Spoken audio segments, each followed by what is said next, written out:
One assault is one too many. Hello, and welcome listeners to today's podcast. My name is Aaliyah Johnson.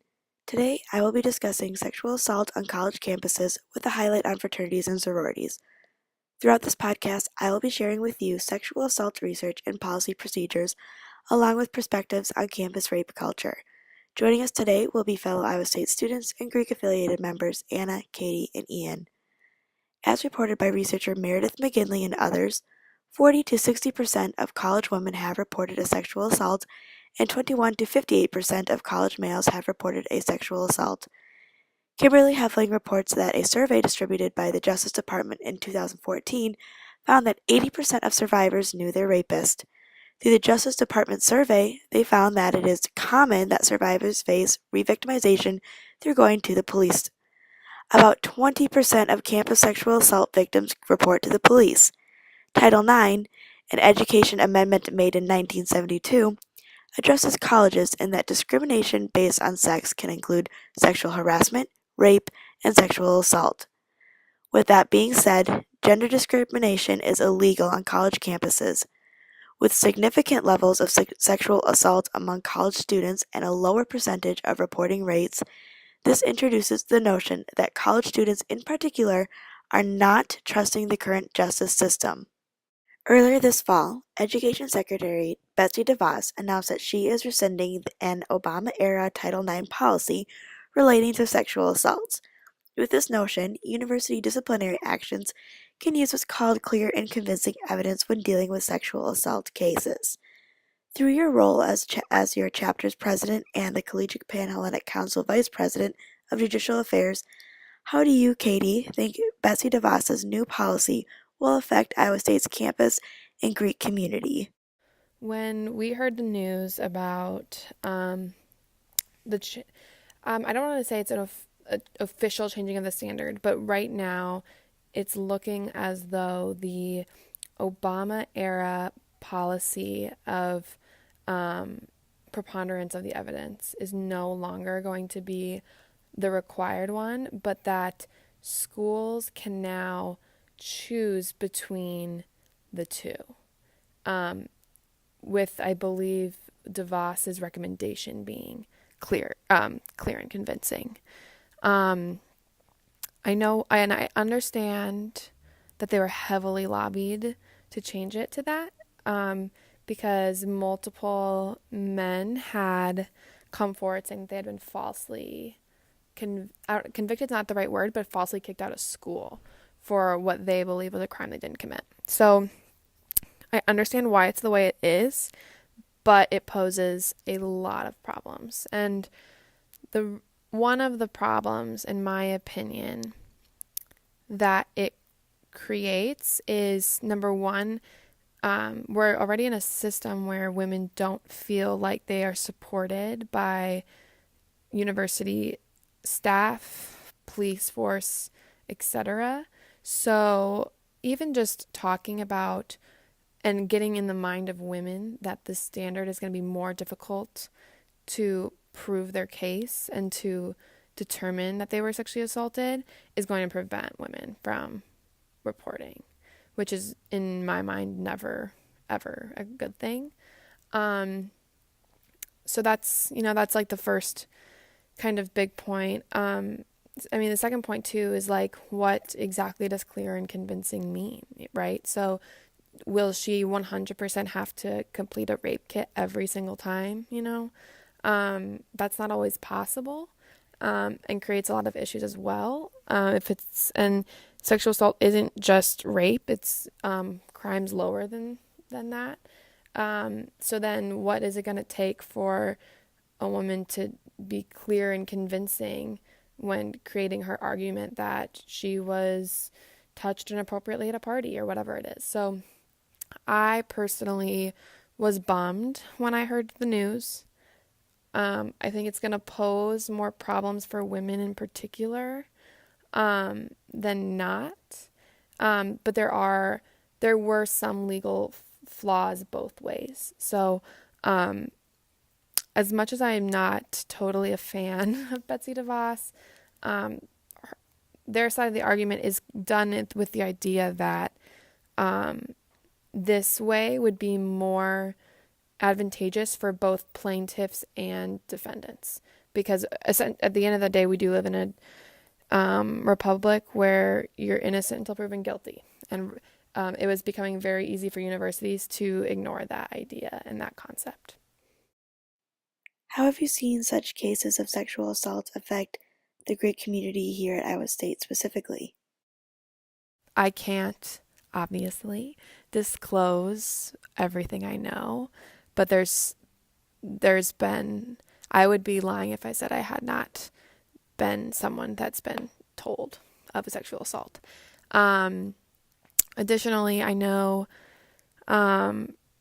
we just ended like the hot time of year, and so that's like during like the red zone is like August through like early November. So we just ended that time period, and I'm fortunate enough to be very close with a few other women who are also presidents in the Greek community, and we've gotten the chance to talk about this, and I don't think there was one who hadn't experienced it like with a member in their chapter.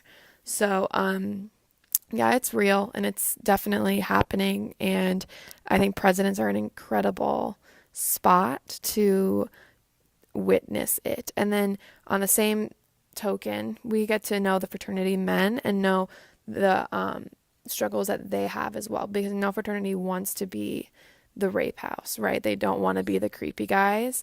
And kind of to that same, what also becomes a problem then too is chapters, like fraternities, can kick guys out so fast and sometimes just ignore their processes, where the guys accused don't even really have a fair shot. So even though I always believe the woman, it's still 9 out of 10, right? So there's still that one guy, right, that really didn't do anything, or where there is just some sort of gray line. So you never know. So I do feel for that 1 in 10 guy too, because a lot of times they're just getting kicked out of their fraternity so fast to avoid that. And I know the universities had problems with that too, because then they get complaints from men who said, I didn't do this and I got kicked out of my chapter for it. And that's not an equal opportunity either. When looking at sorority women, researcher Linda Koloff in 1993 discovered that sorority women are more likely to have been forced to have sexual intercourse through attempted and completed physical force. Sorority women also had a significantly higher rate of non-consensual intercourse while under the influence of alcohol or drugs. When looking at attitudes about the acceptance of interpersonal violence and acceptance of rape myths, sorority women are more likely to have higher levels of such attitudes and beliefs. Under this research, women who experience sexual coercion seek ways to legitimize these experiences by turning to conservative beliefs about sexuality, gender, and rape. In this research, conservative attitudes refer to traditional gender roles and that males should be sexually dominant over women. Although the research dates back over 20 years ago, current evidence from the Justice Department found that 1 in 10 rape victims don't believe what happened to them is significant enough to bring to the police. Anna, previous research indicates that sorority women are more likely to face sexual assault, and that such women who face unwanted sexual advances may turn to conservative attitudes to explain their experience. As a sorority woman here at Iowa State, have you found that other sorority women do in fact turn to conservative attitudes about sexuality, gender, and rape? I have found that people do turn to conservative attitudes, and I think that is more of a coping mechanism than anything else in dealing with sexual assault or really any type of sexual coercion that may happen. And I think that that's very common, and I think that it's something, especially sexual coercion, is something that both men and women are capable of, especially in a community where drinking is very prevalent. It's very easy for girls to even take advantage of guys through alcohol, drugs, and vice versa. I think that one of the elements about the Greek community that really reinforces this behavior, aside from partying being a significant element to the Greek community, is the fact that sorority women do not have the capability of bringing men back to their living residence. And I think that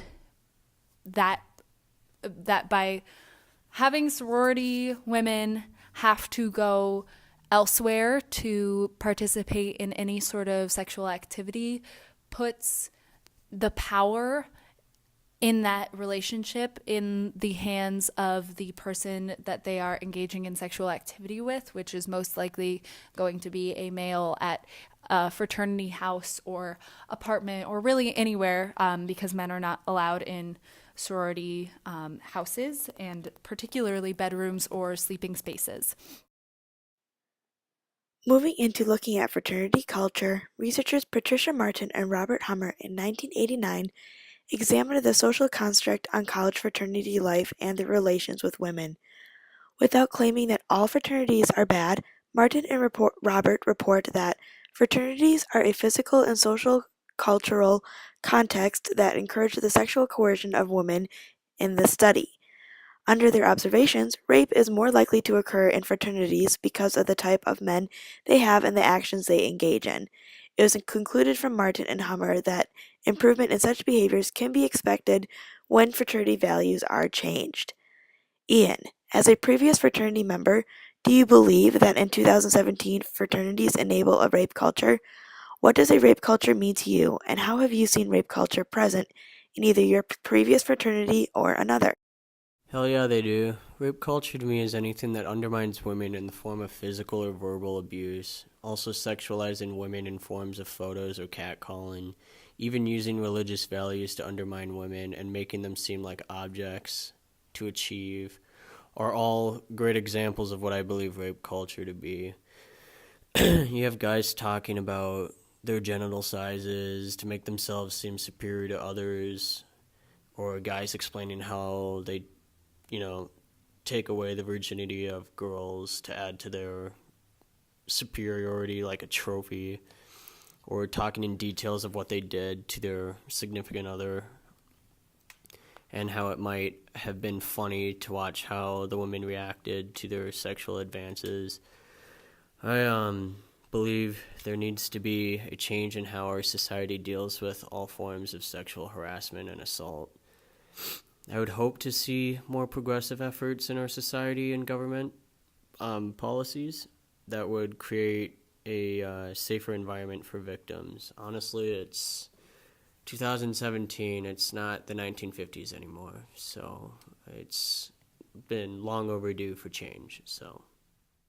Thank you, Katie, Anna, and Ian, for sharing your perspectives on Greek life and college sexual assault. If you or someone you know has been sexually assaulted at Iowa State, please visit the Margaret/Women's Center, where confidential assistance is provided 24 hours every day. Call 515-292-5378 for more assistance. Thank you all for listening, and take care.